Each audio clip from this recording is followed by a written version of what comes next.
फुल कोइरालो भन्ने चिज हो यो।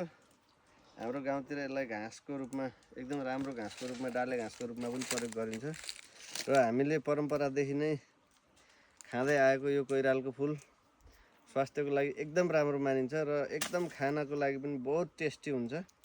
यसको चाहिँ विशेष गरी हामीले अचार तत्कालको लागि अचार खाँदेर भन्दा यसलाई साँदेर खाने गरिन्छ। यसमा चाहिँ तिलको छोपहरू मिक्स गर्ने अनि त्यसपछि यसलाई साँदेर टक्क अचारको रूपमा खाने। यो मौसमी अचार हो, एकदमै सुपर मिठो हुन्छ। कोले खानु भएको छ यो फुलको अचार? अनि कृष्णजी, हजुर, यो कोइरालाको फुल हजुर, यसमा खास के पौष्टिक तत्त्वहरू पाइन्छ? होइन, यसको पौष्टिक तत्त्वको विषयमा त मैले गुगल सर्चै गर्नुपर्छ, मलाई धेरै थाहा छैन है। के छ तपाईँहरूलाई थाहा छ भने भन्नु होला, मलाई त ठ्याक्कै थाहा छैन। तर खानको लागि एकदमै स्वादिष्ट हुन्छ अचारको रूपमा। यसलाई चाहिँ अब तरकारी झोलिलो तरकारीको रूपमा खाने चिज होइन यो, अब हामीले त्यसरी खाइएको पनि छैन।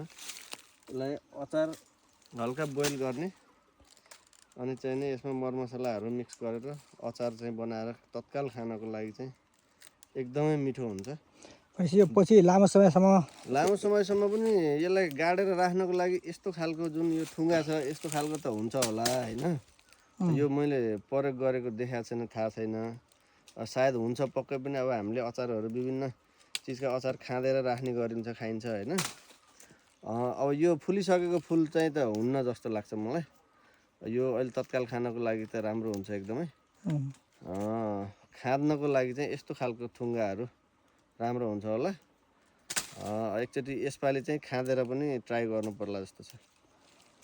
यो त तपाईँ हामीलाई भयो, यो भिडियो हेरेर बस्नु भएको हाम्रो दर्शकहरूले मलाई पनि भनेर कमेन्ट गर्नुभयो भने उहाँहरूलाई के भन्नुहुन्छ? आफ्नै बारीको टिपेर खाऊ भन्नुहुन्छ कि? होइन, यो सम्भव भएसम्म नजिकको साथीहरू चाहिँ अब यहीँ बारीसम्म आउनुपर्ने हुन्छ। म त रुखमा चढ्न पनि सक्दिनँ।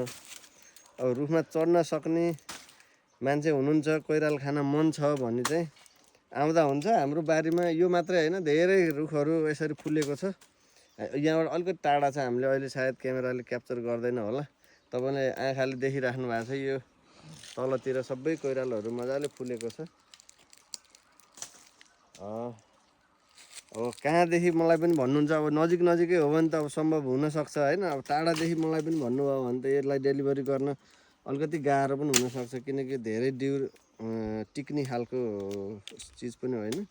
यसलाई 1-2 दिनमै युज गरिहाल्नुपर्छ, त्यसको आधारमा हुन्छ। हस्, धन्यवाद।